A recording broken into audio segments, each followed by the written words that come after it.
Jadi KPK sekarang nampaknya mulai teledor kayak begitu. Nah, terus kemudian yang berkaitan dengan ini penangkapan ini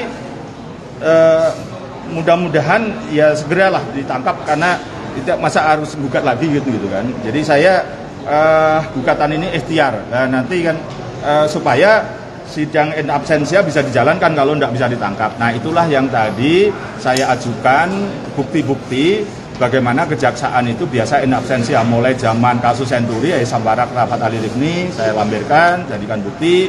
Terus kemudian levelnya DPRD atau di Pali, pokoknya level Kabupaten Pali itu sudah sidang in absentia, bahkan ya kerugiannya cuma ratusan juta, hukumannya 15 tahun. Terus yang terakhir kan kasus Honggo Windratno itu juga sidang in absentia.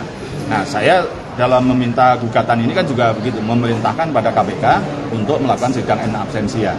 Karena alasan kalau untuk pengembangan ya saksi-saksi masih ada juga kok kan gitu kan, supaya ini segera tuntas dan tidak menjadi bahan gorengan politik. Om Direkod ya gorengan politik juga apa-apa lah. Gitu lah kira-kira.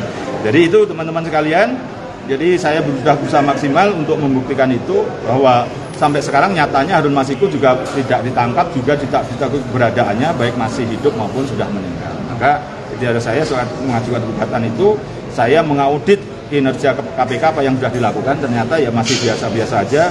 Saya khawatir red notice itu apakah betul-betul ada, saya juga belum ngecek itu, apakah red notice itu misalnya tayang tapi juga tidak diurus juga nggak akan ketangkep-tangkep. Dan DPO juga begitu. Justru DPO ini prinsip ini dalam negeri itu saya belum melihat adanya DPO, dan bukti ini tidak ada. Sejak awal saya minta adanya DPO dalam gugatan saya, ternyata tidak dibuktikan. Jangan-jangan hanya red notice luar negeri, DPO malah nggak ada. Jadi ini bentuk kita menguji keseriusan KPK untuk menuntaskan Harun Masiku.